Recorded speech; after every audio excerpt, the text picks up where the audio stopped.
amusing thing. They had a wonderful little padlock, a lock, and lost the key all the time. So he bought a very expensive padlock.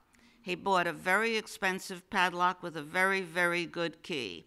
You know the hasp that goes over and locks the thing? He put the key on the hasp and locked the padlock. He never lost the key again, of course, but he could never use the lock either. And Victor Serebriakov told me this one and said that I could use it. Victor broke the windscreen, parabrise on his automobile, and he called his mechanic, and the mechanic said he would be able to fix it in half an hour. But Victor, being Victor, was always busy, so he didn't get there till an hour and a quarter later, and he had to wait. Well, Victor hated to wait. The mechanic took out the windscreen, the windshield, the parabrise, and said, okay, come back in half an hour. No windscreen. Victor decided he would do something very, very useful with that half hour, so he hooked himself up to a car wash, the kind you drive through. And it wasn't until he was well inside the car wash and getting soaked to the skin, to the bare skin, that he realized what he had done. He came out of that car wash very wet. And then my husband one time, we went to England the first time, Christmas week. It was bitter cold. We got in at 8 p.m., rented a car, and had made arrangements to stay at a hotel because Jerry said he wasn't going to drive at night in a country on the left-hand side. You all know England drives on the left. America drives on the right. And he said he was too afraid to do that. So the bellboy parked the car and took our baggage in. The next morning, I got up, and Jerry said, I will get the car. It's only in the parking lot right here. It will take me 5 minutes. I waited almost 20 minutes, and he came back looking very embarrassed. I said, what happened? He said, well, the stupid bellboy parked the car so close to the wall that I couldn't get in. He was a very big man. I mean, really big. Not fat, just very big. He said, I took off my coat. I couldn't get in. I took off my jacket. I couldn't get into the car. I took off my sweater. I couldn't get into the car. I finally managed to squeeze myself in, and I reached for the steering wheel, and it was on the other side. So, also, we live on a very steep hill. I live on a very steep hill. It's a glacial moraine, and you know how those drop off like this, where the glaciers were. We're going down this very, very steep hill, and a garbage can, a poubelle, rolled in front of the car. So Jerry blew the horn at it. And the first time we went to China, I decided I would learn the word for color slides. I don't know if you know them, diapositives? Yeah. Do you all know what they are? Yeah. Okay, color slides. The word in Chinese is Huang Deng Piang. Well, we got to a pagoda and it was raining, and I walked in and said, Huang Deng Piang. The lady corrected me, Huang Deng Piang. I said it again. She said it again. I said it again. She said it again. 10 times. Then finally she said, Ding Hao, which means very good in Chinese. And I held out my hand for the color slides. She said, Mayo, that means we don't have any. When we were in New Zealand, I don't know if you know it, but the Maoris pronounce every single letter. But I mean every letter. And we're going around a curve, and I see T-A, ta, K-E-A, takiya, T-A-K-E-A-W, takiyawa, My husband taps me on the shoulder and says, "Honey, it says takeaway food." Plat à emporter. Oui? Un plat à emporter. Mais je prononce takiawaya. Okay. I have a dozen of these, but I'd rather speak about the Mensa Education and Research Foundation. The Mensa Education, well, before I do that, I'm going to do something that I thought about for a long time. Well, the last 3 weeks. I have been shocked and horrified at the massacre in Norway. You too? It was dreadful, was awful. And I was thinking, wouldn't it be wonderful if everybody felt like Mensa? To me, Mensa has been an extended family. Mensa, c'est ma famille. Tout. If I go anywhere in the world, I can call on Mensa and I will be welcomed. Wouldn't it be wonderful if the whole world felt the same way we do? That's something to think about. I would like to ask you, just for a brief moment of silence, to think about how wonderful the world would be without hatred.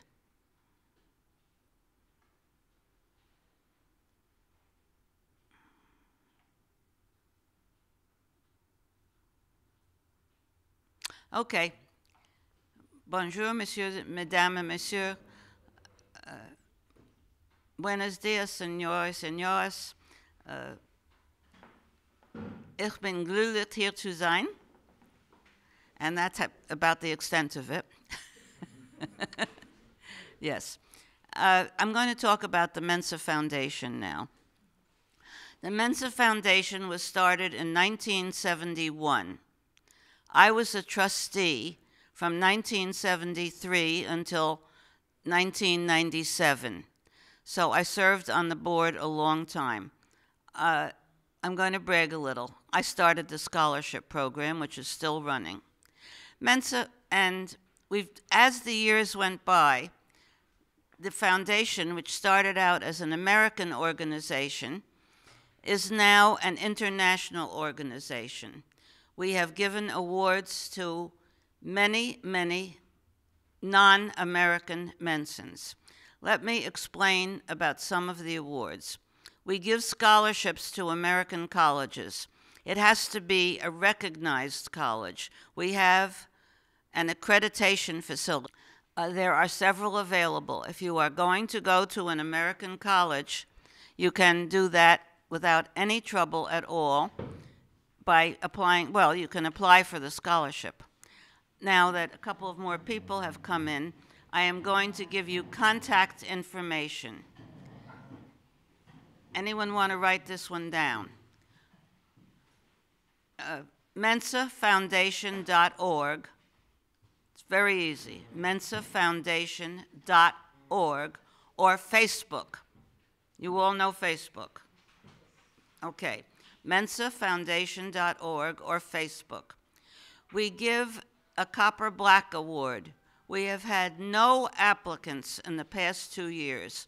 This is for creativity, not in music or art, but in some kind of invention.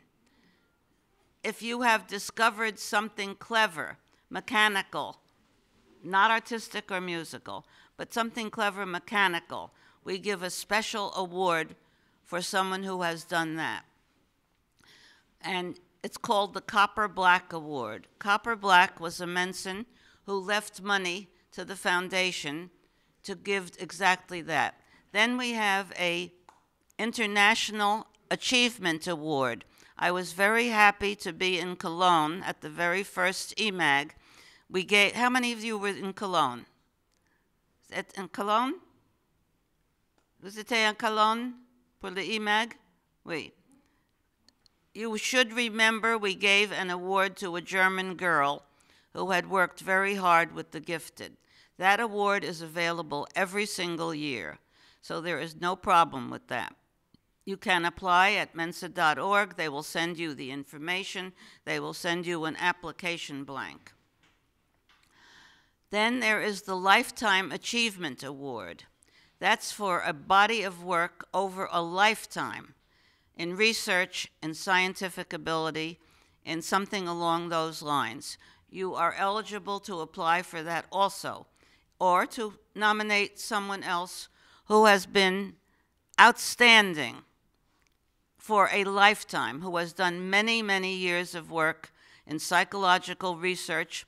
And of course, the foundation being a Mensa organization, we would prefer that it be in the field of the gifted. You can understand that because that's what we all are. Sometimes it isn't always pleasant, but we're always all gifted. Sometimes it's a burden, not just a pleasure, as you well know. But we have this Lifetime Achievement Award. Then we have Mensa for Kids. The website will give you all the information on that. We have Conversations with Mensa. I'm going to hand out, I only have 20 bulletins here, but you can get everything you need at mensa.org. They will be happy to print it out for you, happy to send it to you. Mensa.org and Facebook. You can get a repetition of everything I am saying here.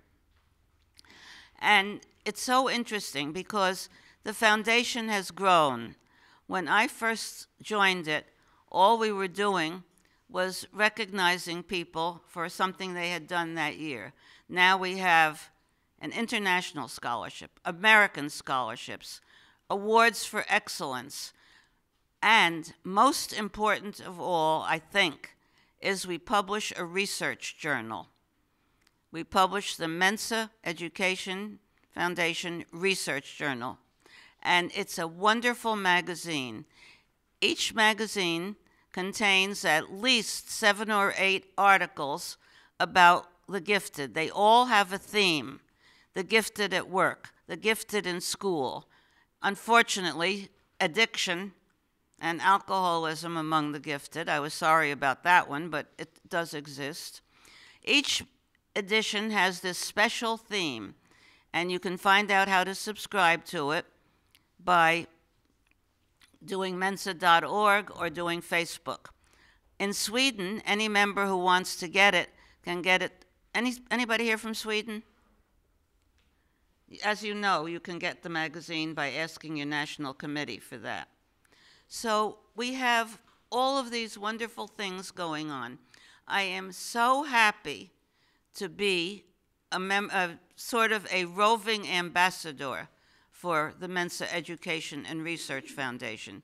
I have spoken about it on television, on radio, in Denmark, in Germany, in Belgium, in Spain, in Mexico, and now here in France. And I don't know if I will be speaking in Sofia, Bulgaria, for the next IBD meeting, because the chairman of the foundation may come. I don't conflict with him. If he is not able to come, I come, and I talk about all of the good work that we are doing. Do you know why we have a foundation?